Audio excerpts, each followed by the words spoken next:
Assalamualaikum teman-teman, apa kabar? Oke, hari ini ada sedikit gue mau bahas tentang ini ya. Nah, bisa dilihat teman-teman di sini. Ya, ini chlorella sama spirulina. Beda ya. Ini yang gue pakein selang ini spirulina, chlorella enggak ya. Karena spirulina agak lebih ribet sih menurut gue, ya kan. Nah, chlorella sama spirulina ini sebenarnya beda apa chlorella sama spirulina, sorry chlorella ini sebenarnya atau spirulina ini sebenarnya sama nggak sih dengan yang namanya green water?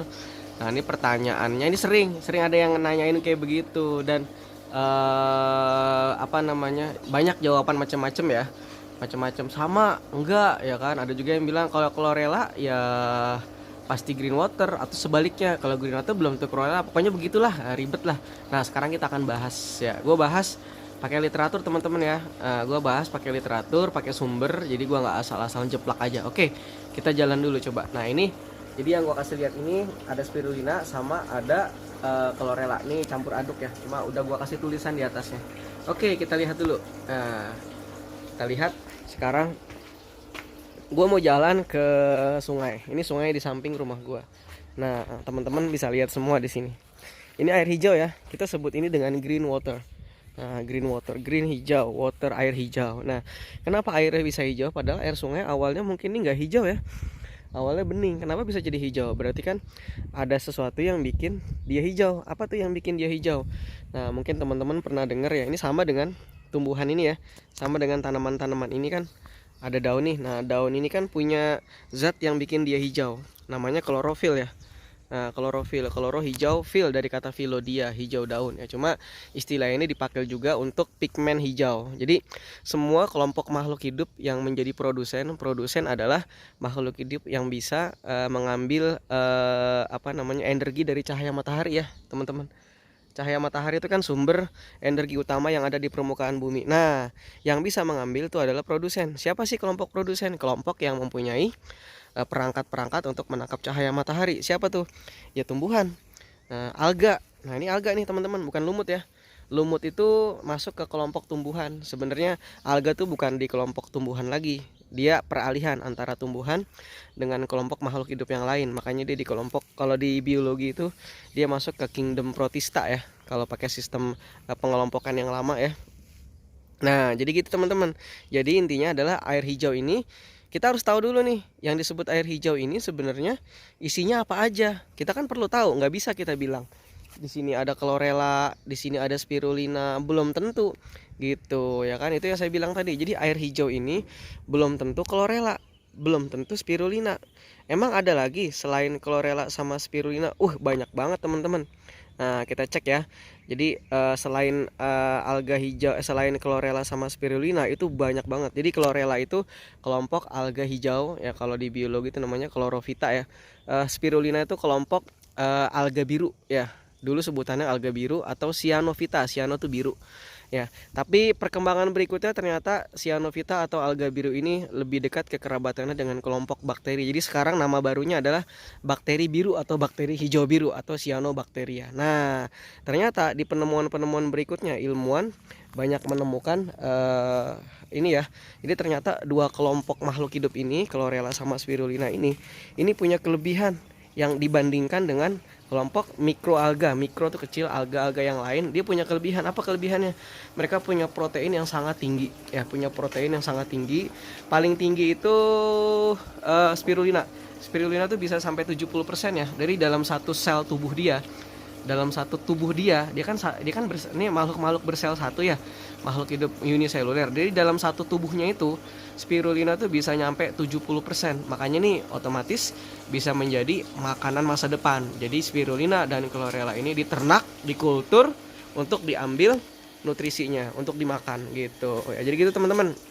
Nah, kita lihat ya kandungannya seperti apa. Oke. Ini dia teman-teman, ini yang disebut dengan spirulina ya. Mungkin teman-teman tahunya dalam bentuk bubuk kayak begini ya. Padahal sebenarnya spirulina itu kalau kita lihat ini kan udah mati, berarti udah mati, udah dicuci, udah sudah disaring, terus dipanaskan, biasanya dijemur atau mungkin di oven ya biasanya. Nanti baru digiling. Jadi kayak gini teman-teman. Nah, sebenarnya bentuk asli dari spirulina tuh kayak gini. Nah, ini kalau dilihat pakai mikroskop penampakannya kayak begini teman-teman. Gitu, spirulina. Jadi ini kelompok cyanobacteria. Sekarang dia masuk ke kelompok bakteri. Mungkin kalau pernah dengar istilah bakteri gram negatif yang punya dinding sel lebih tipis ya dibanding bakteri gram positif ya. Jadi ini kelompok spirulina teman-teman kayak gini. Nah, jadi kalau pengen bilang green water itu adalah spirulina, ya teman-teman harus lihat dulu di mikroskop kayak begini nggak gitu. Baru bisa ngomong green water tuh ada spirulinanya. Belum tentu juga dong berarti ya kan. Nah, yang berikutnya chlorella. Chlorella kayak gini menampakkan teman-teman. Chlorella bulat-bulat kayak begini gitu. Nah, chlorella ini dinding selnya dia kelompok alga, dinding selnya seperti tumbuhan, ada selulosanya. Jadi agak keras nih. Makanya kalau kita mau kultur chlorella itu ya bagusnya sih kita harus ada alat pemecah dindingnya dulu karena dindingnya agak keras teman-teman. Ini dindingnya harus dipecah dulu. Beda dengan spirulina. Nah, jadi kalau chlorella itu dindingnya kayak gini nih. Nah, agak keras tuh. Dia punya dinding sel, ada cell wallnya di sini. Ini yang harus biasanya kalau pabrik-pabrik atau perusahaan besar, dia punya mesin pemecah dindingnya gitu. Jadi baiknya sih kalau buat konsumsi manusia, spirulina atau chlorella kalau kita masih secara tradisional, bagusnya yang kita konsumsi spirulina aja. Kalau chlorella mendingan kita gunain untuk pakan ternak gitu, buat pakan kutu air dan lain sebagainya. Oke gitu teman-teman. Jadi berbeda ya antara spirulina dengan chlorella. Dan di green water itu juga kita harus cek dulu apakah di situ ada atau tidak. Nggak bisa kita bilang green water itu spirulina atau green water itu chlorella, sama aja. Itu nama makhluk hidup, nama jenis. Jadi nggak bisa kita bilang seperti itu. Mungkin itu ya. Nah, ini pengelompokannya teman-teman. Ada di mana sih yang namanya spirulina? Spirulina ini nggak ada di sini. Ini kelompok alga ya. Spirulina sudah dikeluarkan dari kelompok alga teman-teman. Jadi nggak ada. Dia masuk ke kelompok bakteri. Nah, yang masih ada adalah spirulina tadi chlorella. Nah, chlorella masuknya di kelompok alga. Sebelah kiri teman-teman chlorophyta, green alga, dia kelompok chlorophyceae ya. Jadi kalau yang lain-lainnya banyak teman-teman, ada chlorophyta alga hijau, pyophyta alga pirang, pyrophyta alga kemerahan ya kan, alga api ya, chrysophyta alga keemasan, rhodophyta alga merah, euglenophyta itu warnanya hijau juga sama gitu. Jadi gitu teman-teman. Nah, ini kira-kira pengelompokannya seperti itu ya. Kebetulan saya jurusan saya nyambung nih kuliah saya, makanya saya bisa cerita ini sedikit gitu karena biar kita nggak salah kaprah gitu ya. Mungkin wajar saya paham karena saya belajar gitu. Oke, kita lihat teman-teman. Nah, ini contoh saya ambil dari jurnal teman-teman ya, ambil dari jurnal di sini. Ini jurnal, mungkin terima kasih untuk yang punya penelitian ini ya, Lukitasari et al. Jadi ini analisis keanekaragaman dan identifikasi alga di daerah persawahan. Nah, di Kota Madiun. Nah, dari hasil penelitian dia kita lihat dia ngambil dari daerah persawahan, rawa persawahan lah. Ternyata setelah dia ngambil dari daerah persawahan, yang dia temukan tuh apa? Yang dia temukan adalah ada kelompok chlorophytanya tapi macam-macam. Ada Volvocales, Ultoric, Zinegiomates, oh banyak deh. Nah, ini kelompok ini. Ada nggak spirulinanya? Nggak ada. Ada nggak chlorophyta chlorellanya? Oh, kebetulan di sini ada chlorella tapi dari kelompok saudaranya chlorella ya, tapi chlorellanya di sini nggak ada teman-teman. Nah, ini dari daerah persawahan nggak ditemukan ternyata. Nah, kita cek lagi di penelitian yang lain. Nah, di penelitian yang ini dia nih. Tadi yang lengkapnya di sini ya, teman-teman ya. Tuh lihat. Di yang persawahan tadi ya, setelah dicek itu ternyata nggak ada spirulina. Ini di persawahan nggak ada, itu banyak banget kan, ada navicula, ada Dictyosphaerium, Oscillatoria dan seterusnya. Nggak ada kelompok chlorella, nggak ada spirulina. Nah, itu contoh teman-teman. Kita cari lagi, mungkin ada di tempat yang lain. Nah, ini saya ambil lagi penelitian dari penelitian yang lain ya, di kecamatan di kota Lubuk Linggau ya, di Sungai Jati. Nah, jadi ini kita lihat di sini. Ini penelitiannya siapa nih?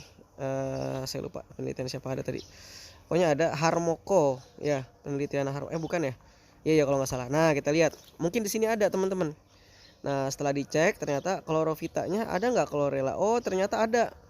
Ordo chlorella ada ternyata gitu. Ternyata ada di sini chlorella ya. Dia ada di stasiun 1 dan stasiun 2 ya. Jadi ada tuh. Tapi banyak teman-teman, hanya berapa persennya. Jadi kalau kita sebut dengan air hijau itu berarti kan dia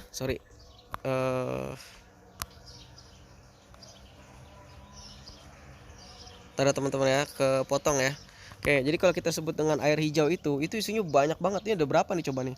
Dari divisinya ya 1, 2, 3, 4, 5, banyak banget. Nah, itu yang perlu saya luruskan ke teman-teman semua ya. Jadi ya bukan menggurui, bukan, tapi ini sekedar apa sih namanya, ya kita sharing-sharing ilmu ya kan. Jadi dari saya seperti itu teman-teman. Jadi yang namanya chlorella itu adalah kelompok sendiri, spirulina juga kelompok sendiri gitu ya. Ini penampakan ya. Ini gue lagi kultur spirulina dan chlorella. Gue lagi uji coba dengan berbagai macam pupuk ya. Bisa dilihat di video gue yang lain ya. Nah, ini teman-teman bisa dilihat. Ini yang sebelah kiri ini yang pakai selang ini adalah spirulina ya, cyanobacteria. Cyano tuh biru. Kelihatannya warnanya biru. Nah, ini kelihatan juga spirulina warnanya agak membiru dikit ya. Ini chlorella, alga hijau. Karena dominan dia punya klorofil, lebih klorofil yang dominan. Ini dia punya klorofil juga teman-teman. Semua alga tuh punya klorofil juga. Cuma selain punya klorofil, alga si cyanobacteria ini dia punya pigmen yang bikin dia berwarna biru juga. Makanya disebut dengan bakteri biru atau alga hijau biru ya. Oke, makanya warnanya agak kebiruan. Nah, ini mereka kita kasih pakan, kita kasih cahaya matahari ya. Kalau nggak ada cahaya matahari, kita bisa gunain lampu ini ya. Lampu ini digunain energinya untuk berfotosintesis sehingga nanti mereka ngasilin makanan, dan makanannya yang kita pakai teman-teman gitu. Jadi gitu kira-kira teman-teman. Ini udah ada makanannya di dalam tuh, ada kayak apa sih, serbuk-serbuk lumut-lumut gitu ya.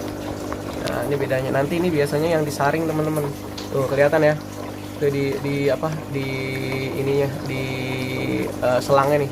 Ini yang nanti kita saring pakai saringan alga. Kita saring pakai saringan alga ya kan, dengan ukuran berapa pori-pori tertentu ya kan. Setelah kita saring, kita ambil, terus kita ini deh, kita keringkan, terus kita giling. Nah, jadi halus seperti tadi teman-teman. Oke gitu teman-teman, semoga bermanfaat info dari yang saya dapat ini ya, yang saya share ke teman-teman. Nggak sekedar nggak apa, tidak bertujuan menggurui teman-teman ya, cuma sekedar sharing-sharing aja yang pernah saya dapat di mata kuliah gitu. Karena kebetulan kuliah saya sedikit berhubungan dengan dunia makhluk hidup gitu ya. Oke, terima kasih. Yuk, assalamualaikum.